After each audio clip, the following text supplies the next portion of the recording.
E adesso la parola a Deborah Serracchiani.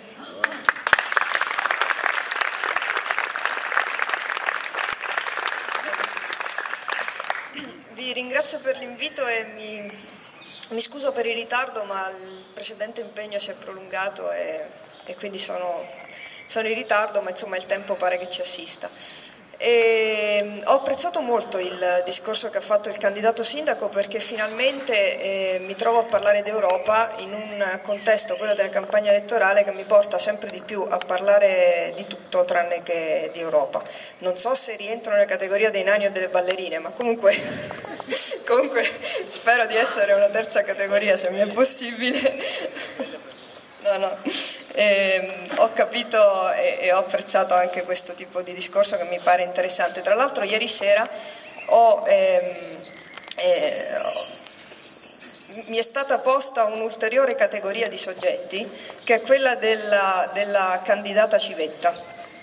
Adesso io non sapevo neanche se esistessero, ma è così, cioè di una candidata che è nelle liste della PDL, ma che invita i propri elettori a non votare per se stessa, perché ha il compito di girare in tutte le circoscrizioni d'Italia per far votare la lista. Allora, questo è il concetto che dall'altra parte si ha evidentemente dell'Europa, perché alla fine è lì il discorso, no? Evidentemente non c'è alcun interesse a presentare la faccia di coloro che poi andranno in Europa, perché probabilmente non c'è nessun interesse a che gli argomenti europei vengano in questo Paese considerati importanti come dovrebbero. Noi non abbiamo canali dedicati soltanto all'Europa, se non sul satellitare, e comunque non è una linea accessibile a tutti. I nostri telegiornali parlano molto poco di Europa. Considerate che circa il 70% della nostra legislazione ormai è di derivazione europea. Questo dovrebbe farci anche capire quanto siamo in ritardo rispetto a queste questioni. Noi, parlo del Partito Democratico, abbiamo preso una strada completamente diversa. Non abbiamo candidati bandiera, so che magari qualcuno può non essere d'accordo, ma abbiamo comunque dei candidati che sono profondamente radicati sul territorio.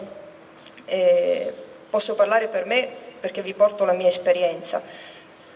Il mio è un caso credo unico. Effettivamente una va lì, fa un discorso di 12 minuti e poi si ritrova candidata in Europa. Mi rendo conto che questo crei delle destabilizzazioni, indubbiamente, prima in me e poi anche in tanti altri. Però quello che è importante, credo, è che io ho detto delle cose straordinariamente normali, che voi tutti credo vi siate detti mille volte in riunioni e riunioni, e quello che mi ha sorpreso favorevolmente è che tante sono le persone che la pensano così e che si sono in qualche modo immedesimate in quello che ho detto.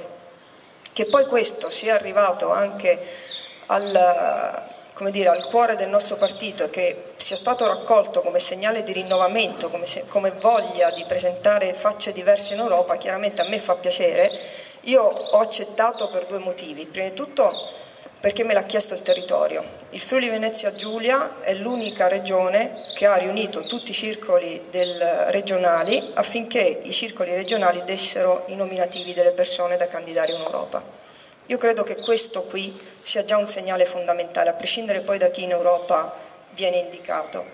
I circoli hanno dato il mio nome e in quel momento, solo in quel momento io ho accettato, e devo dire, perché è giusto che questo si sappia, che il segretario nazionale solo in quel momento mi ha chiesto se era autorizzato a parlare di me, se io davo la mia disponibilità. Quindi questo, credetemi, dal mio punto di vista è un segnale importantissimo. Io, come sapete, quella disponibilità l'ho data per due motivi, un po' perché per spirito di servizio, perché se in questo momento così difficile, dove queste elezioni, ma anche quelle amministrative, segneranno il passo rispetto al nostro partito, credo che sia dovere di tutti metterci la faccia. Se poi dopo io riesco a trascinare anche qualche voto, ben venga. E poi perché credo che comunque il rinnovamento vada fatto dalle istituzioni, e se quell'istituzione è l'Europa, credo di poter in qualche modo contribuire. Dopodiché le sensazioni che ho io sono assolutamente positive. Io faccio incontri ormai dappertutto, dall'altra parte, se fosse successo dall'altra parte probabilmente mi prendevano come la Madonna Pellegrina e avrei fatto tutti i circoli della libertà nel giro durante le prime 2 settimane. Questo partito non è così, però è un partito attento.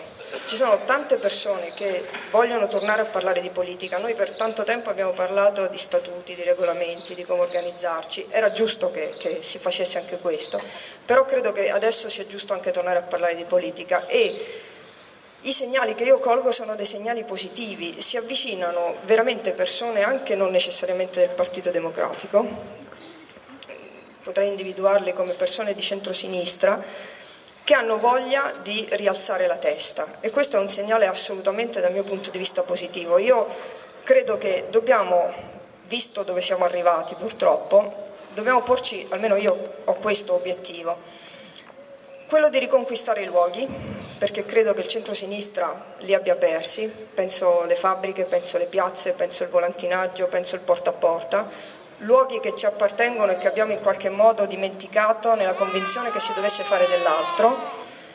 Credo che dobbiamo anche riconquistare le parole, perché parole tipo popolo, libertà, io non ho capito perché sono finite dall'altra parte e noi non le usiamo più e non le sentiamo più nostre.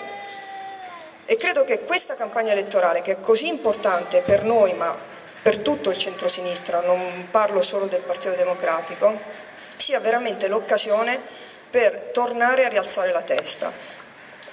Il pensiero, la preoccupazione c'è e lo sapete, credo tutti voi come me.